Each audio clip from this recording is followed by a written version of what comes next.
তোমার কাম নাই আমার জমিনে চলাবে আমার জমিনে চলাবে ওই ওয়ান জাস্টিস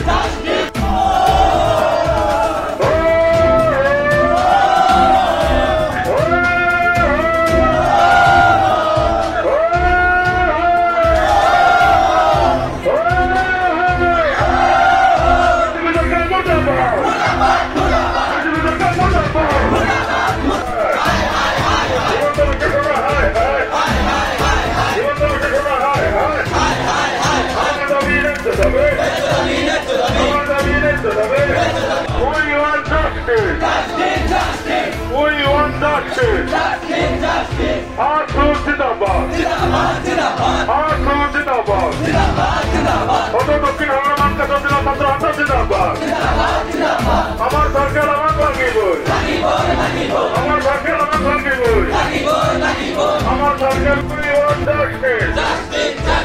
আমার সরকার লই হেতালি খেলা বন্ধ করো আমার সরকার লই রাজনীতি খেলা বন্ধ করো We want justice.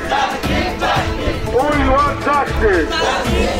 আমার সরকার আমার ভাঙিব আমার সরকার আমার ভাঙিব আমার সরকার আমার ভাঙিব আমার সরকার আমার আমি খেলতে না আমার সরকার রাজনীতি খেলা বন্ধ কর তোমার কাম নাই জাতি আদি রাজপথ দেবত তোমার কাম নাই আমার সরকার আমার ভাঙিব আমার জমিনে চলাবে আমার জমিনে চলাবে আমার দাবি না মানলে আমি খেলতে না আমার দাবি না মানলে আমি খেলতে না We want justice.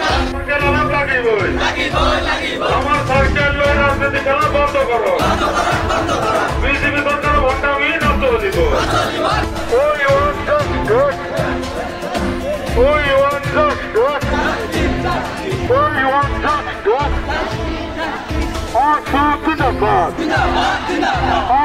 Zindabad. Modern Contemporary Zindabad. Zindabad. BJP Sarkar go back. BJP Sarkar go back. BJP Sarkar কাম নাই BJP Sarkar রাজচক্র অফিসারজনে যদি অফিসত না থাকে এই দিনটো এনে গুচি যাব 2-3 দিন লাগি যাব আৰু যে ৰাস্তাৰ অৱস্থা ইতিমধ্যে আপোনালোকে গমে পায় মেঘালয় দিয়ে আমাক যাব লাগে মেঘালয় যদি 3 দিন বন্ধ থাকে আমি মানকাচৰলৈ যাব নোৱাৰো তো সেইকাৰণে আজি আমি বিক্ষোভ কাৰ্যসূচীটো ৰূপায়ণ কৰিছোঁ আমি এখন মেমোৰেণ্ডাম দিম গভৰ্ণৰক আপোনাৰ যোগেদি আমি দিম আমি সম্পূৰ্ণৰূপে শ্ৰদ্ধা আৰু সন্মান কৰোঁ আপোনালোকৰ যি দাবী ৰূপায়ণৰ বাবে আজি ইয়াতে আহি সমবেত হৈছে আৰু আমাৰ হাতত যিখন স্মাৰক পত্ৰ আমাৰ জৰিয়তে ভাৰতৰ অসমৰ মহামান্য ৰাজ্যপাল ডাঙৰীয়াক আপোনালোকে স্মাৰক পত্ৰ দিয়াৰ বাবে আবেদন জনাইছে আমি নিশ্চয়কৈ এইটো পঠিয়াম আপোনালোকলৈ অনুৰোধ থাকিল আপোনালোকে সম্পূৰ্ণ গণতান্ত্ৰিক নিয়ম নীতি মানি কেনে প্ৰতিবাদ কাৰ্যসূচী ৰূপায়ণ কৰক আপোনালোকৰ ইতিমধ্যে পাৰ্মিশ্যনো লোৱা আছে সেইটোত আমাৰ কোনো অসুবিধা নাই আৰু আপোনালোকৰ যিটো দাবী আছে সেই দাবী আমি নিশ্চয়কৈ সঠিকভাৱে আমি ধন্যবাদ হয় আজি দক্ষিণ আলমৰা মানকাছাৰ আছু গোটৰ তৰফৰ পৰা তেওঁলোকে এটা ইয়াতে আমাৰ ৰাজচক্ৰ কাৰ্যালয়ৰ সন্মুখত প্ৰতিবাদী কাৰ্যসূচী ৰূপায়ণ কৰিছে তেওঁলোকে এইটো আশংকা কৰিছে যে ইয়াৰ পৰা ৰাজচক্ৰ কাৰ্যালয় আৰু যিটো আমাৰ খণ্ড উন্নয়ন বিষয়াৰ কাৰ্যালয় আছে তাক বিলীন কৰা হ'ব আৰু তাৰে প্ৰতিবাদত তেওঁলোকে প্ৰতিবাদী কাৰ্যসূচী ৰূপায়ণ কৰি ইতিমধ্যে অসমৰ মহামান্য ৰাজ্যপাল ডাঙৰীয়ালৈ এখন স্মাৰক পত্ৰ আমাৰ জৰিয়তে তেওঁলোকে জমা দিয়াৰ বাবে আমাক আবেদন কৰিছে আৰু তেওঁলোকৰ যিটো দাবী আছে আমি নিশ্চয়কৈ য'ত পঠিয়াব লাগে তাৰ ব্যৱস্থা আমি কৰিম তেওঁলোকে যে আন্দোলন কৰিছে সঁচাকৈ কি কিছুমান ৰাজচক্ৰ উন্নয়ন খণ্ডৰ আছে নাই তেনেকুৱা আমাৰ হাতত তেনেকুৱা কোনো ধৰণৰ তথ্য নাই আৰু যিটো তেওঁলোকে সন্দেহ কৰিছে সেইটো সম্পূৰ্ণৰূপে চৰকাৰী সিদ্ধান্ত এটাৰ ওপৰত বেছ কৰি হ'ব।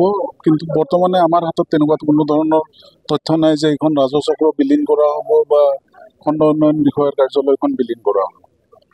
আৰু ডেভেলপমেণ্ট ব্লক অফিচ এই অফিচ দুটা যি চাৰ্কেল অফিচ আছে ইয়ে মানকেশ্বৰৰ লগত সংযোগ কৰিব বিচাৰিছে আৰু এই ডেভেলপমেণ্ট ব্লক অফিচখন ফেকামাৰীৰ লগত সংযোগ কৰিব বিচাৰিছে, যাৰ ফলত কিন্তু আমাৰ এই দক্ষিণ আৱাসী ৰাইজৰ বিশেষ একটা অসুবিধা হ'ব, যাৰ ফলত আজি আমি এই গণবিক্ষোভ কাৰ্যসূচী ৰূপায়ণ কৰিছোঁ। আচলতে ভাৰত স্বাধীন হোৱাৰ পৰাই এই চাৰ্কেল অফিচখন ইয়াতে আছিলে আৰু ডেভেলপমেণ্ট ব্লক অফিচখন ইয়াতে আছিলে, কিন্তু কোন দুষ্ট চক্ৰই এই কাম কৰি আছে যে আমাৰ এই দুখনকৈ অফিচ দক্ষিণ আলমৰ পৰা একবাৰে নিশ্বাস কৰিব খুজিছে। এই দুষ্ট চক্ৰক আমি সকীয়াই দিছোঁ যে ইয়াক কোনোপধ্যায় আমি ছাত্ৰ সন্থা আৰু এই দক্ষিণ আলৰবাসী ৰাইজে কেতিয়াও মানি নলওঁ, এই কথা আমি স্পষ্টকৈ সকীয়াই দিছোঁ। কি অসুবিধা হ'ব চিঙিমাৰী বা মানকাচৰ কি অসুবিধা? আচলতে মানকাচৰ আমাৰ দক্ষিণ হালমাৰা য'ত চাৰ্কেলখন আছে এই চাৰ্কেলৰ পৰা প্ৰায় 60 কিলোমিটাৰ। এটা যদি ইনকাম চাৰ্টিফিকেট বনাব যায় ছাত্ৰ ছাত্ৰীসকলে, এই ছাত্ৰ বা ছাত্ৰীসকলক এই 60 কিলোমিটাৰ ৰাস্তা ভ্ৰমণ কৰি যাব লাগিব, 60 120 কিলোমিটাৰ। আৰু মানকাচৰত যাবলৈ হ'লে আমাক মেঘালয় দি যাব লাগে, অসমীয়া ৰাস্তা নাই, যাৰ ফলত বিৰাট এটা অসুবিধা হ'ব। আৰু যদি এদিন যদি এই অফিচাৰজনে যদি নাথাকে, এইদিনা যদি এটা ছাত্ৰ ছাত্ৰী স্কুলত এই অফিচত যায় ইনকাম চাৰ্টিফিকেট বনাবলৈ, এই দিনটো কিন্তু এনেই গুচি যাব। আৰু 3 দিন যদি মেঘালয় বন্ধ থাকে কথাত এই 3 দিন কিন্তু এই ছাত্ৰ ছাত্ৰীসকলে ইনকাম চাৰ্টিফিকেট ল'বই নোৱাৰিব।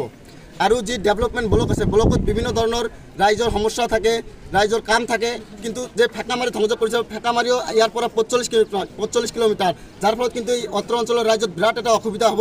আৰু ইয়াক কেতিয়াও এই অত্ৰ অঞ্চলৰ ৰাইজে কেতিয়াও মানি নলয়, এই কথা স্পষ্টকৈ সকীয়াই দিছোঁ এই দুষ্ট চক্ৰক। আৰু যি ডেলিমিটেশ্যনত কি কৰিলে, দক্ষিণ আলমাৰ নামখন একেবাৰে মুচি দিলে।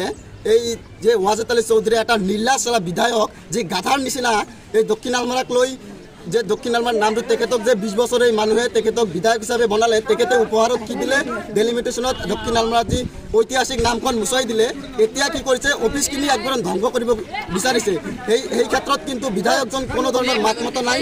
আচলতে কিহৰ স্বাৰ্থত মানুহে কি তেখেতক 20 বছৰ কি বিধায়ক বনা নাই নেকি এই দক্ষিণ আলমাৰবাসী ৰাইজে? তেখেতৰ আমাৰ এই প্ৰশ্ন